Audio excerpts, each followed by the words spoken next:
Hi everyone, I'm Steve Levy with Ipsos Canada, and I'm pleased to welcome you to the 5th webinar in our Path Forward program. There's a few quick housekeeping measures to start with. First, you will all remain in listen-only mode. Now, you can submit questions by simply clicking on the question button, and that question will be submitted to our team in private. Time permitting, we will answer all of those questions, and in fact, we got a few pre-questions ahead of time. But if we do run out of time, we'll respond by email. Today's webinar will be recorded and it will be posted to our site in the next 48 hours, which you can review, download, and share.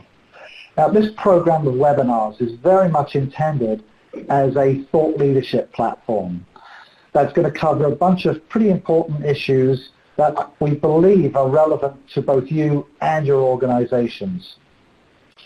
Through a variety of tracking programs that we have in place here in Canada and in fact in 16 countries around the world, we've been seeing seismic shifts in both attitudes and claimed behaviors. Here in Canada, just in the last week or so, half of us still fear job loss. A third of us are finding it hard to keep up with paying our bills. And 8 in 10 of us are thinking of things like travel and attending events as being far too risky to be doing in the next month or so. Now that said, just in the past couple of weeks, we see sentiment softening somewhat. We see more optimism, more confidence, and 75% of Canadians now agree that we should be gradually opening up the economy where and when it is appropriate, rather than waiting and opening up all in one go. If you have any interest in learning more about some of these tracking systems, feel free to reach out to me at steve.levy@ipsos.com. Today, we have 2 webinar leads. We have Brad Griffin, who leads our qualitative practice, and Leslie Highback, who leads our customer experience practice. And they're going to share with you some of our thoughts about the journey, if you will, from empathy to impact, and how this may prepare us for whatever the future holds. Brad, over to you. Thanks a lot, Steve. I appreciate it. Welcome, everyone. Steve gave us a great introduction, so I'm actually just going to jump right into my slides here. We know there's a lot of advice out there right now. Be patient. It's going to be a long road back to prosperity. Be focused on a few great ideas versus a scattering of half-baked concepts. Like we know what the great ideas are, of course. Lots of other advice. The best advice I've received is that this is the perfect time to promote curiosity in our organizations and among our teams. This is indeed the biggest story of our lifetime. We're seeing that the way we live, our routines, or in my case, lack thereof, are being reshaped. As our head of global behavioral science said, if brands want to be part of people's lives when we come out of this, they really need to be on the journey with them. What are the psychological dimensions that are shaping their behavior at any point in time? Indeed, now is the time to think about what trends we're seeing will be accelerated, which will fade away, which new ones will emerge. For example, will things focused on health, wellness, digitization, sustainability remain in focus, or will they become passé? If so, why and how? One of the things I'm most curious about is how the meaning of home is changing, and will some of those changing meanings remain? How will this affect our relationships, the amount of time and effort dedicated to specific tasks, the brands, products, services we interact with, how we interact with them? Of course, everyone, I'm assuming a lot on the phone, want to know when these things will happen. If they've already happened, when will they change back? And certainly a lot of those questions concern us as people first, because although on the phone we're clients, marketers, public servants, researchers, we're all really people first. but it also affects us in our work a lot. As such, we ask ourselves, will things like attention to hygiene continue with the same intensity or lack of intensity? Will people who discovered e-commerce enter newly opened stores, or will they continue to buy online? Will comfort food be our comfort for an extended period of time, or will we move to that diet we're all considering? Will we use our cars again? If so, as frequently as before, less frequently, maybe more frequently. Maybe we're sharing cars in the future. Will we be more or less oriented towards environmentalism and sustainability, or will we park those things as we struggle to keep food on our tables and money in our pocket? These are the types of questions that I know are keeping me up at night, and I assume you as well. On a lighter note, one thing I hope that I'm sure of is that I won't have to help my wife color her hair again. Then again, maybe I will. Answering these questions really is not easy, and it'll require constant revisiting as the new world continues to take shape. But we do have a lot of tools and concepts to help us keep track. I'm sure you've seen a lot of these. Among these is empathy. For us, it's a critical concept, especially at the beginning of the process. If we don't empathize with people, if our products and services don't offer support to people in real ways, chances are we won't succeed, or we won't have a chance to succeed as much as we should. Here's an exercise for all of us. I know everyone's on mute, so you can use the chat feature to play along, or just utter words in your head. But what do you see here? What one or two words come to mind when you look at this picture? For a lot of people, it tends to be excitement, joy, pride, love is a word we see a lot.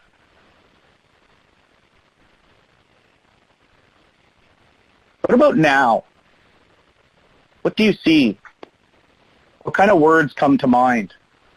When we do this exercise, we still see love. We have added items like concern, health, heartbreak in some cases. What changed? Well, of course, it wasn't really a fair exercise. We didn't show you the whole picture. All the context, or a lot of the context, was missing. We know that understanding personal, cultural, and social context is the best instrument we have to understand the real emotions behind human behavior and experience. And they're necessary if we're to understand the real implications for our brands and our businesses. We can't just scratch the surface and go with the first picture we see. Here's a quote I've liked for a while now. It's from the CEO of the Association of National Advertisers. It reads, "In this time of crisis, brands are exploring every possible means to remain helpful and relevant to their customers, and making empathy a key part of their decision-making process is a wise approach." Before we unpack this further, a few more questions just to plant in your brain as we go through this presentation. Ask yourself, how are you gearing up to maintain an empathetic contact with stakeholders? And if you are, how are you going to evolve that thinking? What are the questions you're asking yourself or your teams? And are you asking the right questions of people? And I stress the word people because I think it's important to look at people before their customers. Ultimately, we have to get to the customer point of view for certain. But starting with them as people is important, because more often than not, they're just living their lives versus exclusively interacting with our products and services and brands. We have a construct built around empathy to add or create value for the people we serve. It's centered on think, feel, and do. In research, or as researchers, we're really good at the think part, and we do a pretty good job of helping clients with the do part. Sometimes we lose sight of the feel. It's certainly a large part of what we do in IUU with Qual. As humans, I think most of us are tuned in to the emotional part of empathy. I feel your pain. I feel your pain is a statement I think we've all uttered.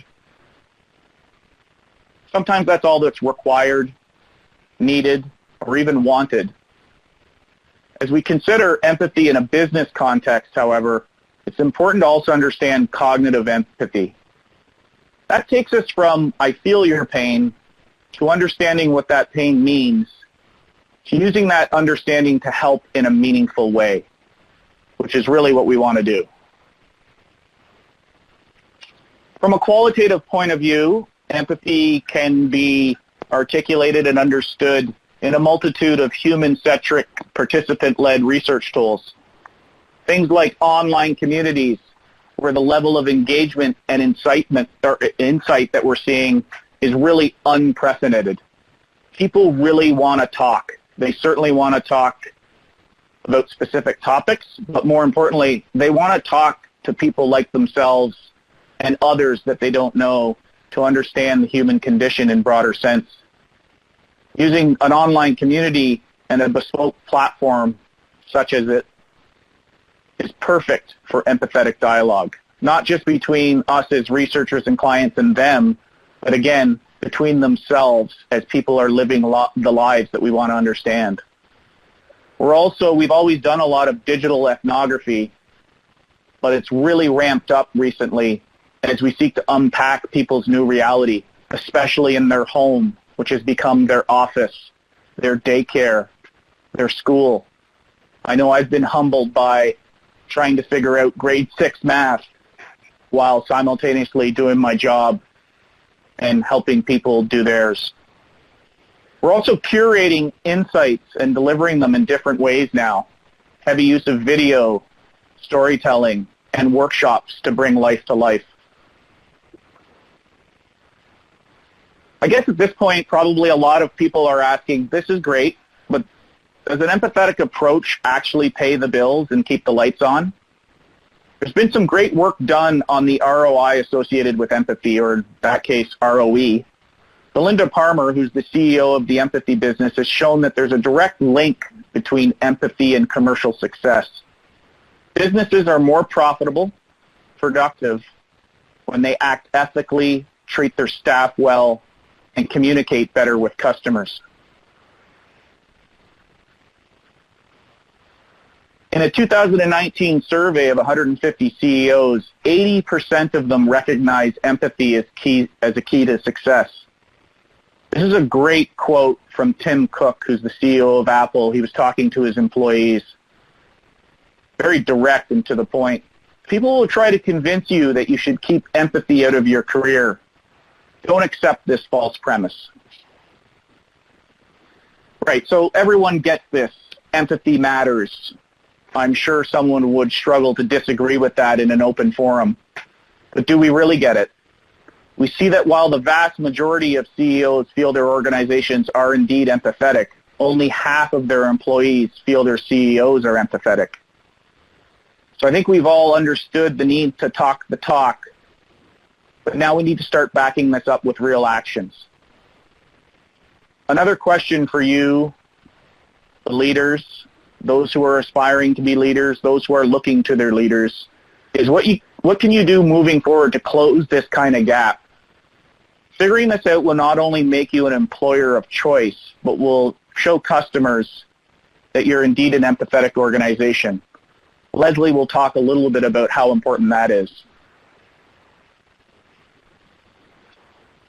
We also know intuitively being better connected to the real people that interact with our brands, products, and services makes sense. It's interesting that on the one hand, technology has opened up so much information and data about people. It's really unprecedented. But successful leaders have recognized that in the wake of AI, we need a renewed focus on the power of human connections and bonding.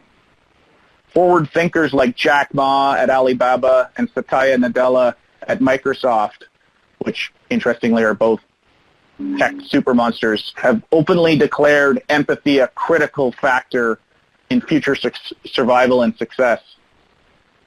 An anecdotal story I like to tell, I was at a conference once. It was hosted by, or one of the sessions was sponsored by Microsoft, and there was two Microsoft employees on stage. One, a programmer, data engineer, heavy tech. The other one was a sociologist, which that in and of itself was interesting to see. Microsoft had that capability on their team. And they were tasked with arguing or debating how they were structuring their kids' lives to future success. And what was interesting, the sociologist was all in on tech and math and computers and programming. Basically, that was the future. His son, in that case, really needed to tap into that to find the success he wanted. The data engineer was actually saying tech is ubiquitous. It's a given. Really, what will separate people from each other are the social sciences, the ability to understand people and tell the human side of the story. I don't know if there's a right or wrong answer there, but it's fascinating to see an organization like Microsoft grappling with that. Our empathy program has three key components and one overriding principle as we help clients navigate this concept. The first component is to incite a shift within your organization by creating excitement with your teams and engaging them directly around an empathetic approach to business. We have highly successful engagement training summits to help accomplish this. Second, we need to connect and immerse. Form connections with employees and customers alike, and even between employees and customers.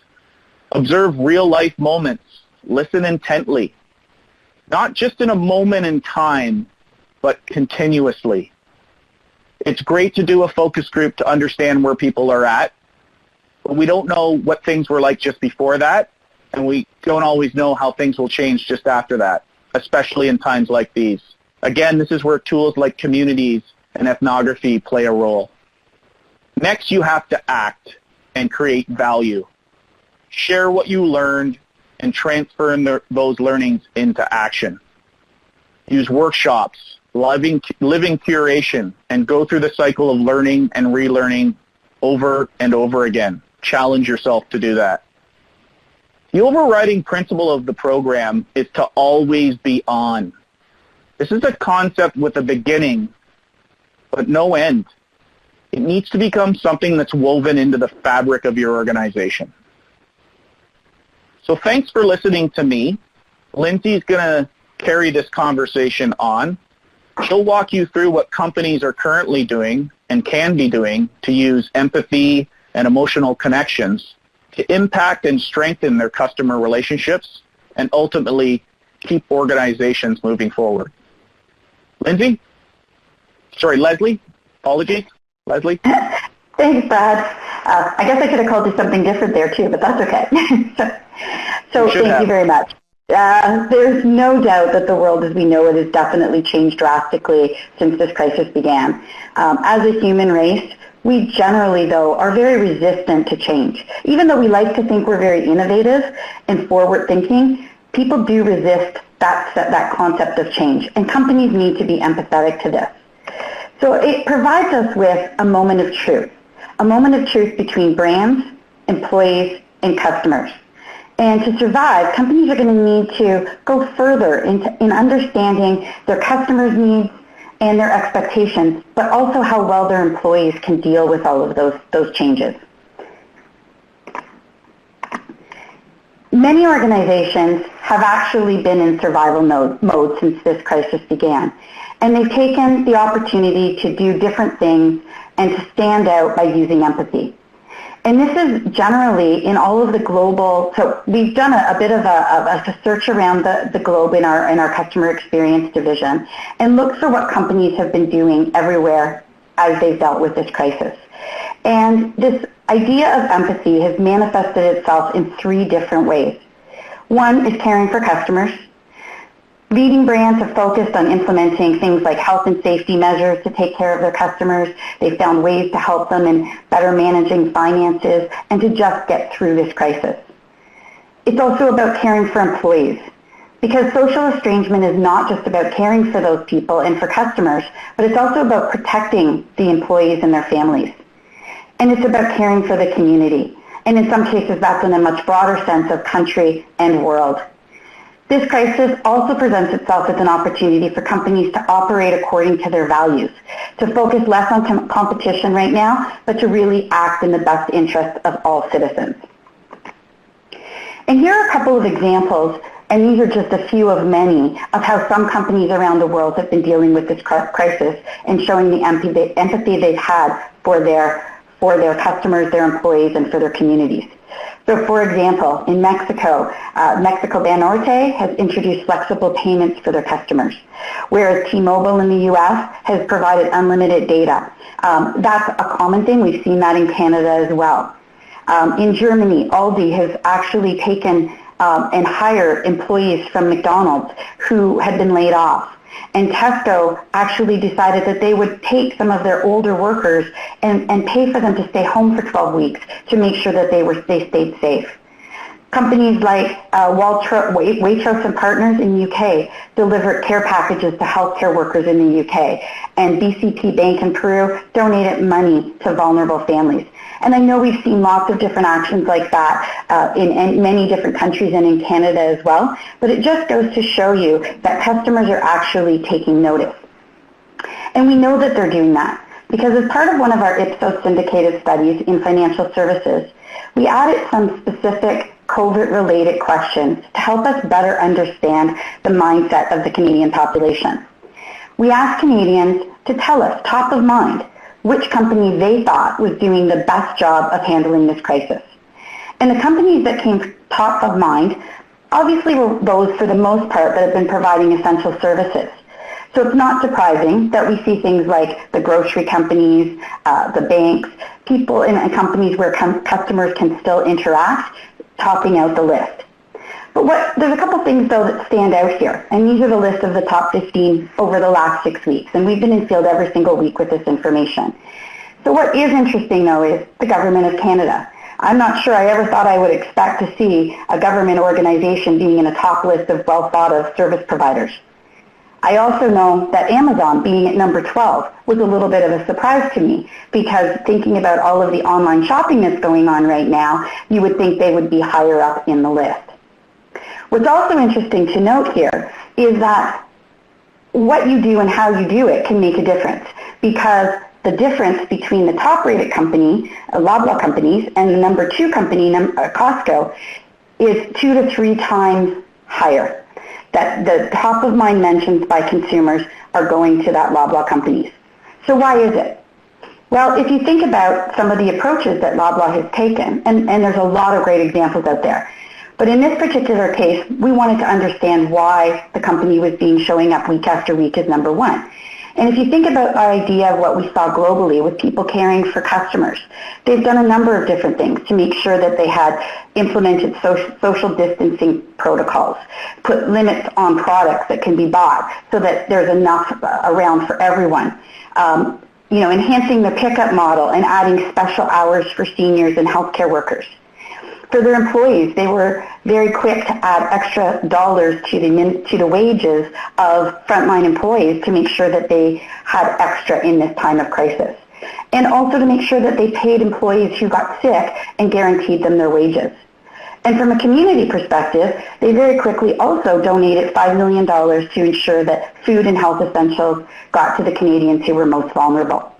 Now, by no means is Loblaw the only company that are doing those things. And in fact, you could argue that many of their competitors may have actually been first to field with some of these things. But when you combine the combination of all of this with the empathy and the well-known Canadian icon in Galen Weston bringing these messages together and communicating regularly, that's what we believe has caused the difference in why Loblaw has been coming up top of mind. And you can also look at this from the other side of the perspective or the other side of the coin. We also in this study asked consumers to tell us a company that they thought was not doing so well at handling the crisis. And in the very first weeks, one brand definitely stood out, and that was EB Games. We believe that is largely because of the fact that they had a lot of negative press about the way that they had consumers coming to purchase a new release of a couple of new games that everyone really wanted to make sure they had. What's interesting about this is I know from personal experience that my local EB Games actually set appointments for customers to come in and buy the games so that they could actually make sure they were maintaining social distancing. But you can see that consumers got ahead of themselves and were so excited about these new games that they actually didn't necessarily follow all the procedures, giving EB Games maybe a bit of a bad rap. But everyone has a story right now of a brand or a company that they think has done an exceptional job during this time, or one that hasn't maybe met their expectations. And it's interesting in these times of crisis when there is so much emotion in people's experiences that people are going to remember, at least for some amount of time, whether or not, or how they felt and how they were treated, and whether or not they'll go back and purchase from those brands in the future. So it's interesting, though, that because a lot of companies have had to close their doors for the time being, it's important to remember Albert Einstein's theory that crisis provides great opportunity. And so as businesses start to reopen, they're going to need to adapt and find new ways to make sure that they're meeting their customers' expectations.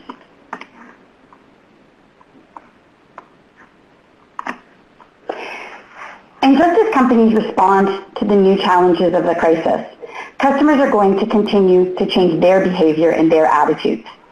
The usual and routine activities that gave customers confidence no longer apply in the new environment. And as everyone starts to reopen, companies are going to need to continuously reinvent themselves to meet those shifting needs of customers and expectations. And it's going to be a hard decision to decide which is the right path to take, because there are going to be times of trial and error where you're going to have to, go down one path and maybe rejig a little bit and go down a slightly different path. And every organization and industry is going to have things happen at different times. So for example, retail might be much faster to come back online than, say, airlines and the hospitality industry. And customers and companies are starting to ask us, how do we know what we should do next? For example, if you think of a bank or a grocery store where they have plexiglass barriers have been implemented and put in place, do you remove those? And if so, when? Will customers need to wear masks? And if so, for how long? So companies are going to have to continue to deal with the what ifs, also of whether or not there's a second pandemic. Now, so far I've talked a lot about very functional aspects of the experience, but what about the emotional aspects? So we know, even before this pandemic, that brands were already facing a customer experience gap, with companies often not delivering experiences that either matched or exceeded customer expectations of the brand promise. And most organizations knew how important delivering on your promise was to your business. In fact, in a 2019 global study in 85 countries with over 1,300 executives, it was found that almost 9 in 10 executives indicated that customer experience was the #1 differentiator in the marketplace. But a quarter admitted that they were dissatisfied with the experiences they were delivering. So even though they knew it was important, they still were not meeting the needs of their customers. And the necessity of ensuring that that experience delivered meets that brand promise still remains just as critical as ever in these crazy times, because you want to make sure that you build stronger relationships and not break them. And there are so many different places that you can have gaps in your experience. Just to think of a couple, you can talk about the gap that you might have between service standards that you set as an organization and how well your employees deliver on them. Or you could have a gap in the experiences you're designing for your customers and what their expectations of those experiences are. So it's really, really critical to get these right. And we know that this matters. In another one of our global Ipsos studies, we were able to show that 66% of respondents cited personal experience as a major influencer on how they make decisions about the brands they choose to do business with. Friends and family also matter when influencing brand decisions at about 35%, but it's not nearly as much as that person's own personal experiences they've had in the past. And where we always think social media has such a play in the world, that actually rounded out the top 3 at 16%. So it is super important that we get these experiences right as often as possible. So to close the gap to stay close to your customers, companies really need to do three things. They need to make sure that they're understanding the new needs of customers. And times are chaotic, but it's by systematically exploring how customer behavior and needs are influenced by a variety of evolving elements, brands can adjust and model their offering to meet those customer needs. For example, for many companies, the closure of their brick and mortar locations has meant that they've needed to shift to a more online or alternative channel. But understanding that some customers are just not comfortable with those channels, companies have to react to find ways to help their customers and hold their hand. Next, you have to adapt them. So now that you know what the problem is and you understand what the problem is, you have to find ways to actually focus and adapt to those. So this means that for many companies, you have to find quick solutions, giving new meaning right now to the definition or concept of agile organization. If I go back to our example a second ago about customers feeling uncomfortable with online services, a company can do a few things to make that better for customers. For example, they can redesign their online experiences to make it easier to navigate. They can provide additional online support or instructions for better instructions for teaching people how to get signed up for the first time. So retailers have adapted their experiences already by indicating on the floor, for example, in stores, how far distance is for people to actually make sure that you've got enough space between customers or between customers and employees. And we also have a lot more visual cues that have become important. So I know myself going into a grocery store, and I've been into two in the last week, and one of them, for example, I watched the person wipe down every single cart. That was a visual cue to me that that cart was safe and healthy and clean for me to use. That's a different cue than if you just see the carts all stacked up one after the other, but you see no sign of anyone cleaning them. These are the types of ways that customers or companies can actually adjust their behaviors and their processes to better help customers. And finally, it's going to be about anticipating the next step. What is this going to need to look like in the future? Because it is going to change. When do you have to stop actually showing customers that you're wiping down those shopping carts? These are the questions that companies are going to have to answer. But we've talked a lot about empathy and all of the different brand pieces, but customer experience starts with people because empathy is often related to people. Customers make decisions every day using their experiences as we've shown. So we've talked a little bit about how one of the ways you can grow an impactful customer experience is by making sure you're setting expectations of your brand promise. But you also have to make sure that once you understand what those promises are, that you deploy them correctly to your employees. And then finally, you need to have the right ingredients to drive strong relationships. And those are both functional and emotional or relational components. So how can you ensure that all your employees deliver a brand-worthy experience? We had this example of a case study, and just to show how important it is that you actually do this. This was a situation with a call center, and you can see on the top left-hand side there's 3 dots. These 3 dots of speed, efficiency, and early customer ID validation are really showing that these are the things that the call center staff and the company thought were important to customers. Of course, you're calling in. You know, you've got a problem to deal with. Why wouldn't we want to make sure that you're validated really early on so we can get to the business of helping you with your problem? But when we actually went to talk to customers in this case and actually stopped to say, what's important to you, it was very clear and apparent that customers really were calling into a call center because they had an issue or a problem to solve. They weren't really worried about being identified and validated at the first part of the call. They wanted to share their experience. They wanted to get it off their chest. And so in reality, empathy and friendliness were the 2 more important things for them to play into this experience. So just by shifting things a little bit in a call, the company was able to very quickly allow their employees to show empathy to their customers and to actually make it a better experience that matched the customer's expectations. And the employees had a role in this. And so it's super important that when you're developing new experiences, that you look at the customer and mirror the employee's experience as well to make sure that you can more effectively close the customer experience gap. That means you need to look at things like the back office perspective. Are they able to deliver what the front office needs to be able to deliver your customer expectations? Does the front line have the support they need? Do they have the right understanding of what you as an organization are trying to accomplish and how you're trying to accomplish it? And are they feeling that they're actually delivering on it? And are your customers actually feeling that you're delivering on the brand promise and their expectations of you as a brand? These are all lots of things that you have to consider for sure. And all of this is important because the emotions matter. Employees are that face of your organization, and they're an integral part of how emotionally engaged customers are, because emotions are what sticks.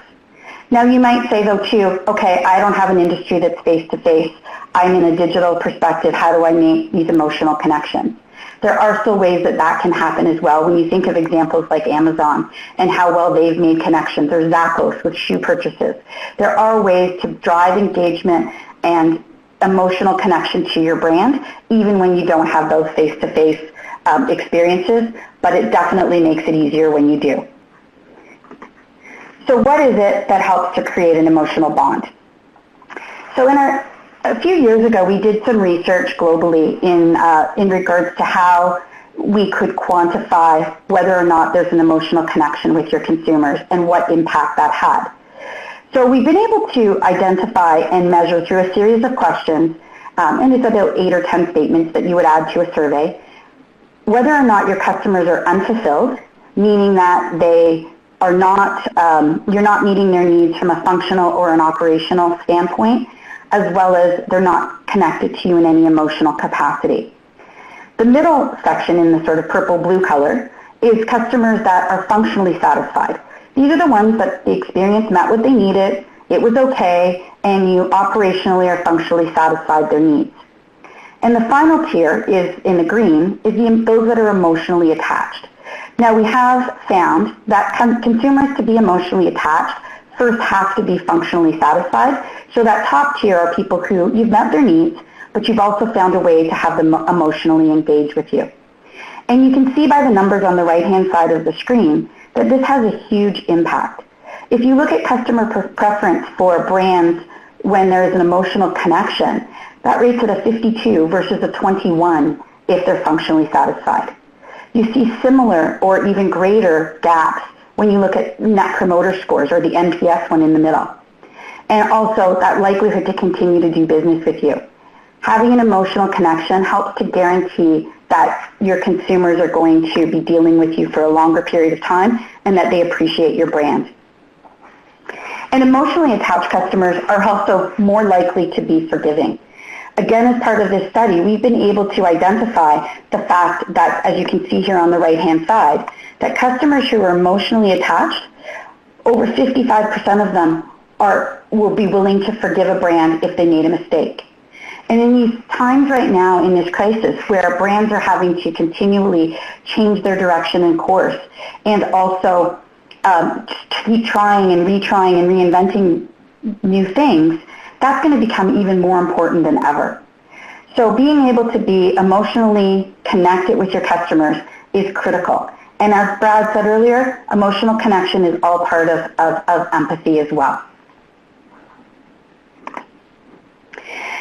More recently, and actually this is hot off the press, we were able to identify in a global study with over 10,000 consumers in 9 different sectors what we consider to be the forces of building strong relationships, and that's actually building the emotional connection. So this was follow-up work from the first piece, which I just showed you, of the importance of an emotional connection.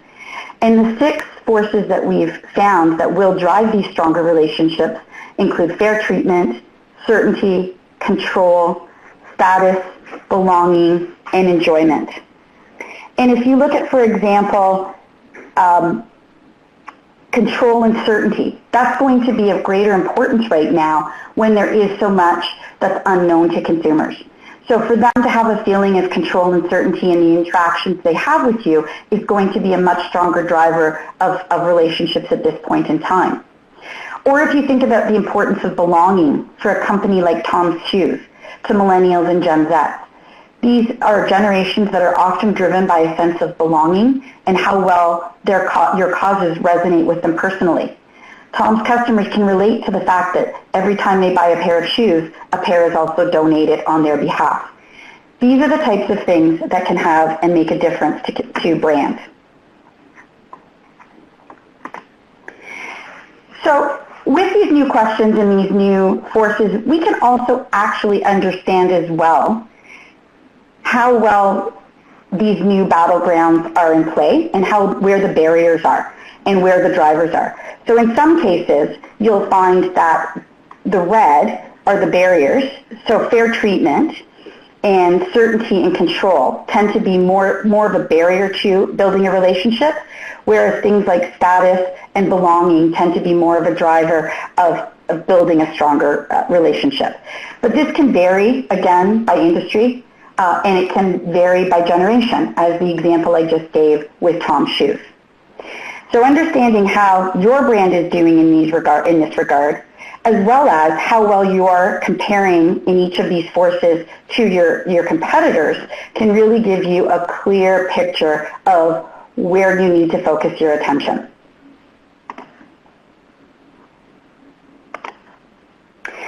And we can also give the strength of how much each of these have an impact on your relationship building.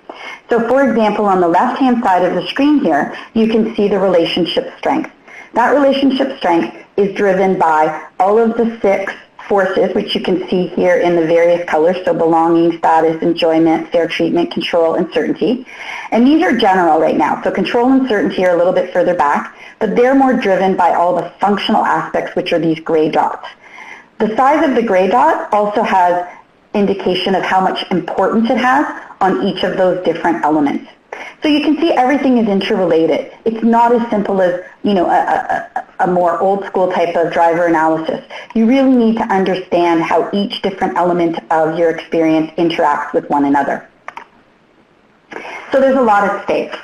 Meeting customers' functional and relational needs in these difficult times is going to have positive consequences on building emotional attachments and goodwill for your customers. So that means that brands need to strive to really understand what customers are looking for right now, adapt to it, and then anticipate the future needs, because none of us really know what's coming right now, as these are very much unprecedented times. And we truly need to understand the forces that are in play in customers' minds. By doing so, and now that we know what some of those are, we can actually help organizations in designing experiences that are going to help them to build stronger emotional connections and stronger relationships, giving a bit of a competitive advantage. So from a next step perspective, you need to be able to maintain constant communication with your customers.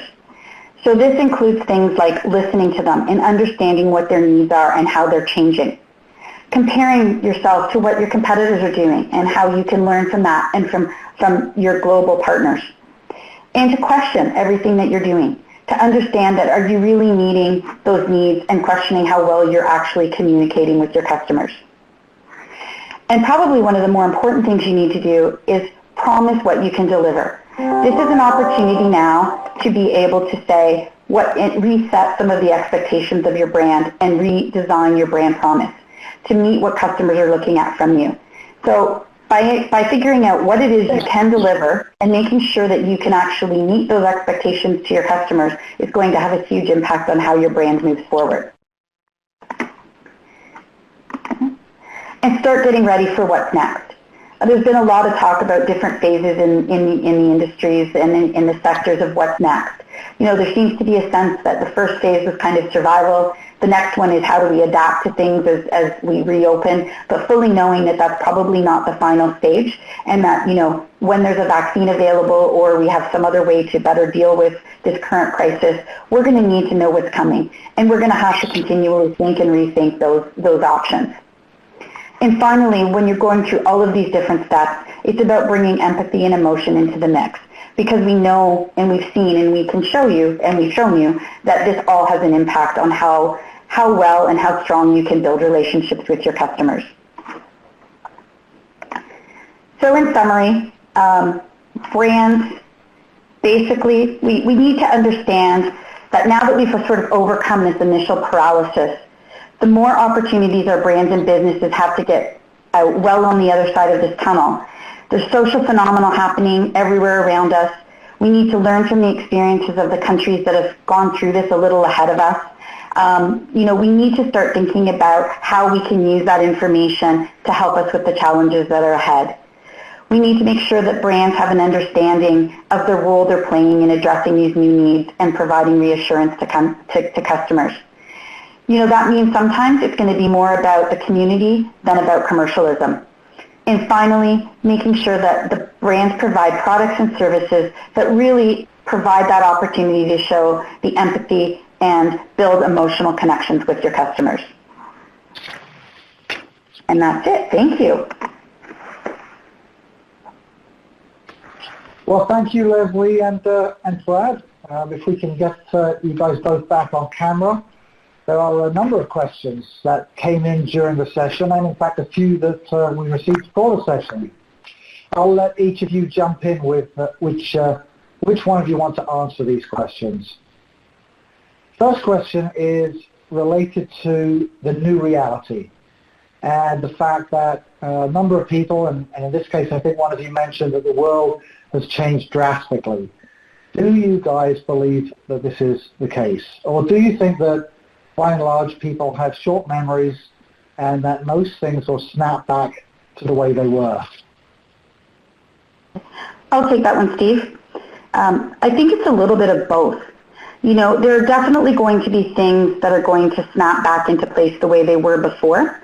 For example, I mentioned ED Games earlier. And when we saw that they had some negative top-of-mind mention of how they were dealing with their current situations, we found very quickly that their name dropped off the list in future weeks because it was an in-the-moment, bad press, but people forgot about it. But if then you also look at a different example, and if you think about some of the special questions we've added into our CSI financial services study, we found that people have definitely indicated that they're moving away from the branches to some degree and more likely and willing to use online banking instead. But we're starting to see that shift back a little bit, and you can see that, and we fully anticipate that over time, you'll probably have much higher online usage than you did in the past, but it may not stay at the level it is right now as things start to go back to normal. So it is a little bit of a mix of both. Brad, did you have anything you wanted to add? No, I think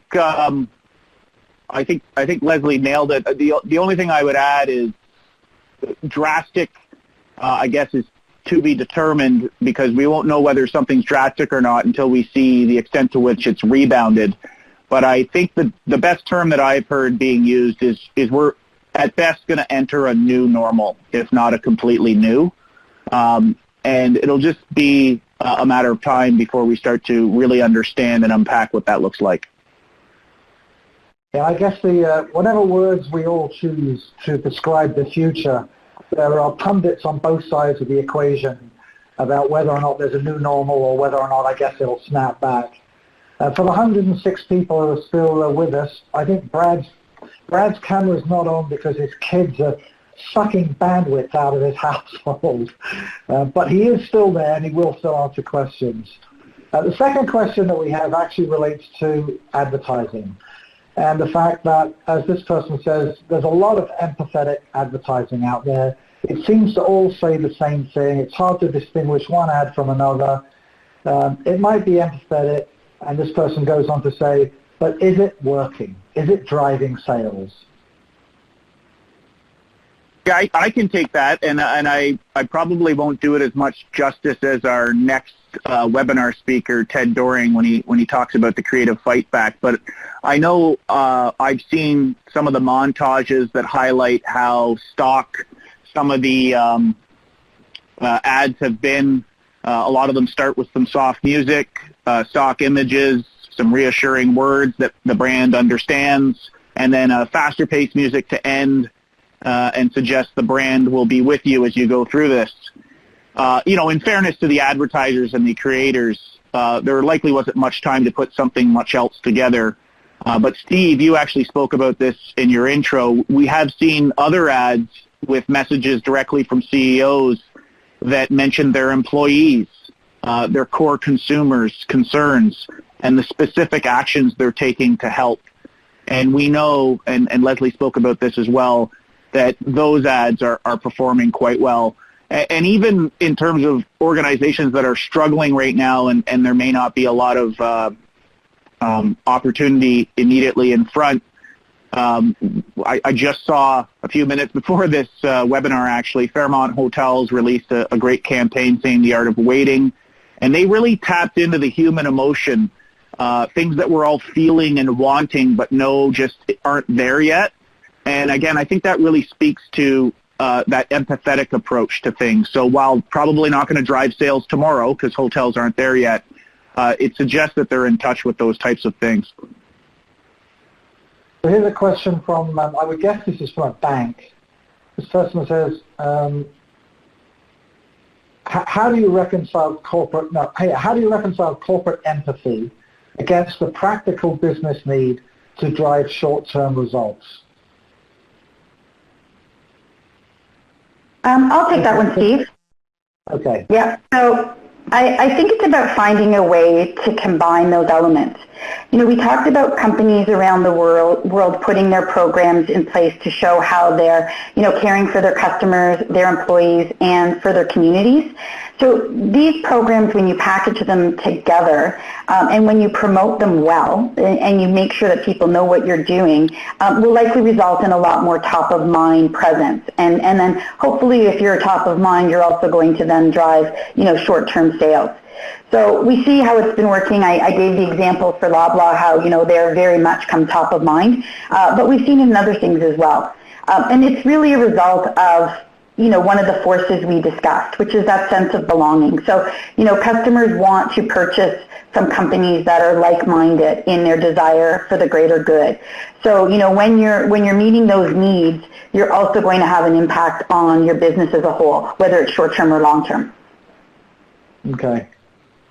It's a question about relationships. This person says he talked about people building stronger relationships. Of course, we're all thinking in terms of building relationships, but how can you build these relationships in a digital world? Okay. Well, I can take that one as well if that's okay, and Brad, if you have anything to add. I didn't show a particular slide today, but again, on our global research on research, we look at not just one industry, but we look at multiple industries, and we look at the amount of, or the strength of emotional connections within those industries. And surprisingly, what you see at the top of the rank with the strongest ones are grocery and other retailers, as well as financial services institutions and online retailers. Also score very high on emotional connections. And I mentioned before Amazon, even though they weren't maybe as top of mind in our study, they tend to have a very good emotional connection with their consumers.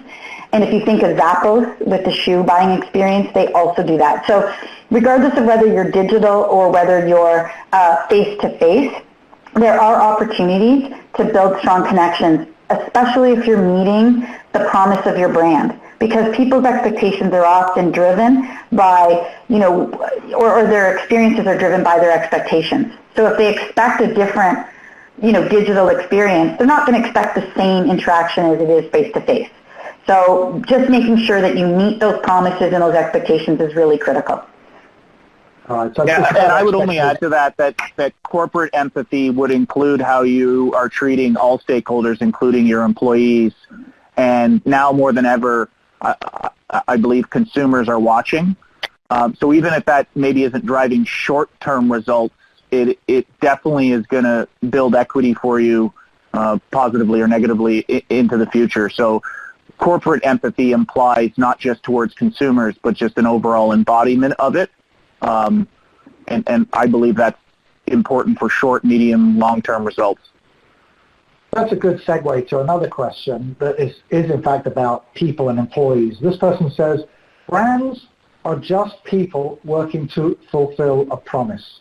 How must brands communicate their people policies to the public, and what tools does the public have to authenticate these commitments? Long question, but who wants to take that one? Well, I think it's a very true statement.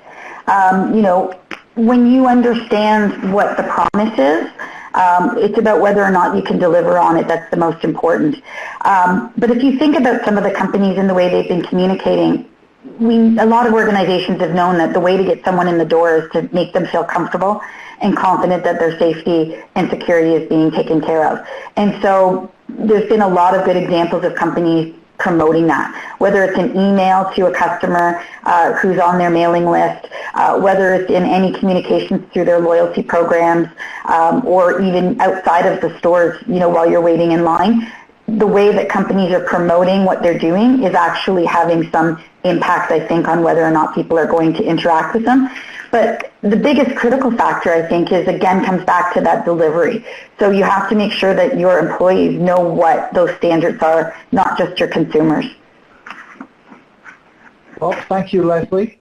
Thank you, Brad, for your time. Our next webinar in this program is on May 25th. I'd highly recommend that you all join this one. It's at 1:30, when Ted Doring will be sharing some fascinating insights that we have about the creative fight back. Ted and his team have been testing some of the commercials that we talked about earlier that have come into being through the COVID period. I'll be then following that with a moderated discussion with Ted and Brett McIntosh, the president of Publicis in Toronto. If you haven't already registered, please do. And thank you all for joining us today. Thank you. Thanks, everyone.